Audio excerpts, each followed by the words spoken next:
Local कुछ भाषाएं के लिए रोमन स्क्रिप्ट का डिमांड है, खास करके त्रिपुरा के ट्राइबल एरिया में। इसके बारे में सेंट्रल गवर्नमेंट का सोच क्या है? ये सब्जेक्ट तो हमारा नहीं है।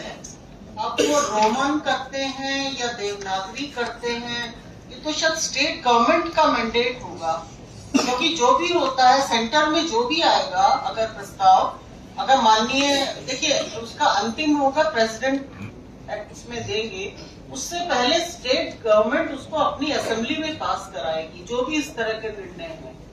तो उसमें स्टेट गवर्नमेंट क्या चाह रही है ये शायद उनका ज्यादा है। मैडम, 8 शेड्यूल में एक लैंग्वेज को ऐड करने के लिए रोमन स्क्रिप्ट एक्सेप्ट होगा या नहीं? भाई उसमें इंग्लिश तो है, इंग्लिश तो है ना। तो रूल्स में तो लिखा नहीं होगा कि ये रोमन स्क्रिप्ट में नहीं हो सकता, ऐसा कुछ रूल है? कहीं कुछ नहीं लिखा